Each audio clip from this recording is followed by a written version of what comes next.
ভাতিজা দুইটা যেহেতু দেখতে চাইছে, আবু জাহেল মক্কার সর্দার, জীবনে দেখে নাই, কুরাইশদের সর্দার জীবনে দেখে নাই, আর বড় যে ব্যক্তি সে তো আমাদের ধরাছোঁয়ার বাইরেই থাকে, বিভিন্ন জায়গায় থাকে, বিভিন্ন সিকিউরিটি নিয়ে থাকে। তো আব্দুর রহমান ইবনে আউফ চিন্তা করলেন যে একটু দেখায় দেই না, ভাতিজা যেহেতু দেখতে চাইছে একটু দেখায় দেই। ফা আশারতু লাহুমা ইলাই, ভাতিজা দুইটাকে ডাক দিয়ে বললাম, ভাতিজারা তোমরা যেই আবু জাহেলকে দেখতে চাও ওই যে দেখো আবু জাহেল যায়।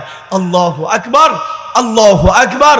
হাদিসের কিতাব সাক্ষী, ফাশাদ্দা আলাইহি মিসলা সাকরাইন হাত্তা দরাবাহু, ফাশাদ্দা আলাইহি মিসলা সাকরাইন হাত্তা দরাবাহু।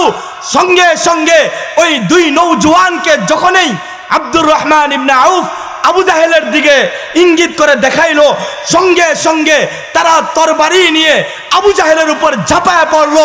পৃথিবীর শ্রেষ্ঠ রসুলের দুশ্মন, পৃথিবীর সবচেয়ে বড় শাহাতেমে রসুলকে মুহূর্তের মধ্যেই মাটির সঙ্গে দুষিয়ে দিল এবং ওই আব্দুর রহমান ইবনে আউফকে বুঝায় দিল, আমরা বয়সে অল্প হতে পারি কিন্তু রসুলের ভালোবাসায় আমাদের দিলগুলো পরিপূর্ণ।